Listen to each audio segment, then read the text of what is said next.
Here's the thing about YouTubers. I don't believe that Toby Turner, I don't believe that people like Sam Pepper, I don't believe people, even though Sam Pepper thing was fake, but I don't believe people like, I'm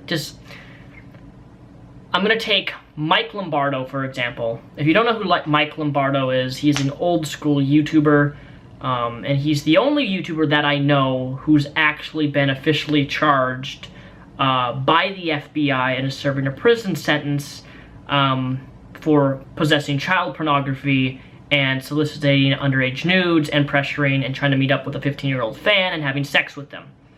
As far as I know, he is the specifically only YouTuber or ex-YouTuber who has been known for actually having evidence against the said acts and things that he's done. There's a lot of YouTubers, some who I even watch and actually enjoy to this very day, who have been accused of being manipulative, being abusive, being sexually rapey, whatever the fuck that means. And here's the thing, you know what really pisses me off is when people use the term, he gives me a rapey vibe. You know, that guy, he just seems rapey to me. Like, if you're a girl who says that, fuck you, you're a piece of shit. I remember a story, I think it was like a year and a half ago or something, that there was this guy at his school, his college, his university, right?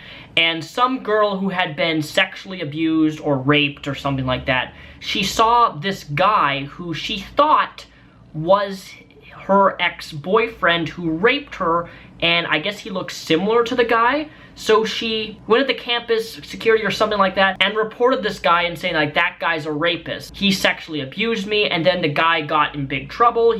Security took him in, he got in questions, the police got involved. Meanwhile, he got kicked out of the fucking university. He endured a lot of mental, emotional trauma from being accused of something that, and her main argument is that he looked like him. Therefore, if you look like him, if you look like the guy who raped me, therefore I'm going to accuse you of whatever, and therefore he has to suffer the consequences. Content creators, I don't think, create content or originally created content with the intent of using their influences or using their power to manipulate or abuse fans. I really don't believe, whether Toby Turner raped someone or not, I don't know. But if he did, I don't think he or anyone came into YouTube with that desire to, you know, sexually abuse people. It's almost like YouTube is a mini Hollywood in terms of once you get famous, you change. Everything about you, everything about your life, everything around you changes.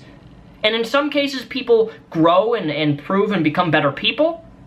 In other words, that type of celebrity status corrupts them in a way to where they feel like their ego is the only thing holding them together and that they are a god. With all the evidence and statements that have come out about Toby Turner's, you know, abusive behavior and him having like multiple different women and fucking them all at different times and cheating on this girl, that girl, I believe that shit. I hope to God that he's not really a rapist, but it's really weird when you make a 1-minute video and you're just looking in the camera like this, like, someone made allegations against me.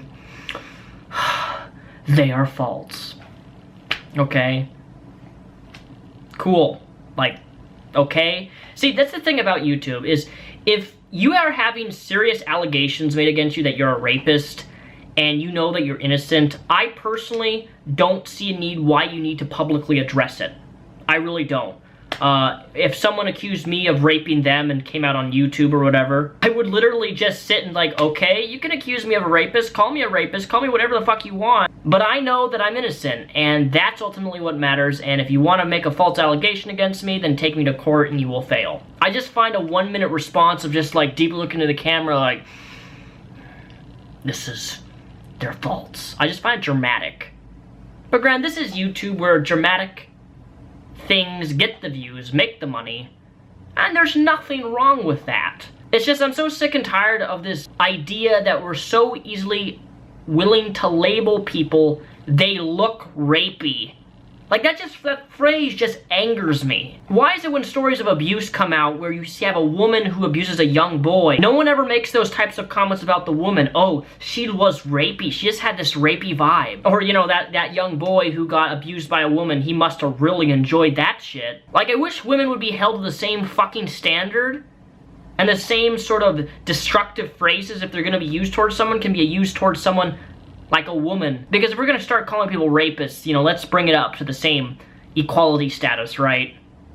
Men and women can both abuse people. Men and women can both rape people. It's important that we understand that, but it's important that as we as content creators understand that it is our job as a community, if you can even call that much a community anymore, if you can call YouTube a fucking community, to have a safe environment around people who you date, people who you interact with, and people who you follow you and are easily influenced by you. As I said in my earlier video, it's very easily for me to be biased because I was dealt with sexual abuse growing up. Therefore, my natural response is to always go with the victim.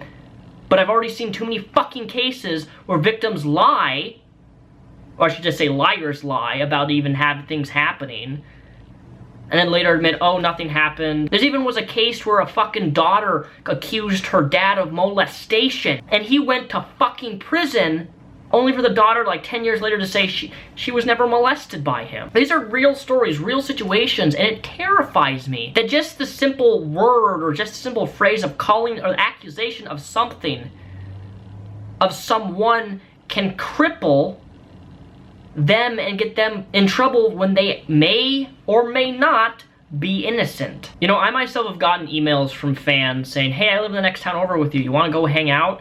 You want to go to a movie together?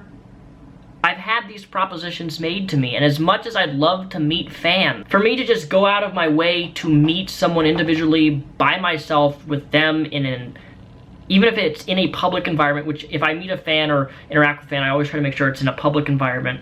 I will never go alone any place, anywhere with any person who watches me because I'm terrified of what people could make up. Terrified of how people will perceive me if they perceive me in a way that they don't like. Well, I'm gonna make a YouTube video about how I don't like you and I think you're rapey. I'm sure if I tried hard enough, I could probably give off some rapey vibes. But if you're a content creator, all I'm trying to get across here is realize that you have influence, realize that you have power. And as tempting as it may be to want to get an easy person to sleep with because you're a YouTuber, think about the repercussions that could come with that. Jacqueline Glenn made a phenomenal video on actually going into detail about this specifically, on how, you know, if you're pressured to do something, you're pressured to do weed, you're pressured to whatever, that doesn't mean that you're being raped. Does that mean the person should be pressuring you to give them a blowjob or whatever? No. I don't think that pressuring somebody to do something they're not willing to do is a good thing, but it's definitely not something that you can say, well, he raped me because he pressured me. Unless he sticked it in your butt or sticked it in your whatever, against your will, it is not rape. I just want to make that abundantly clear. Those are my thoughts.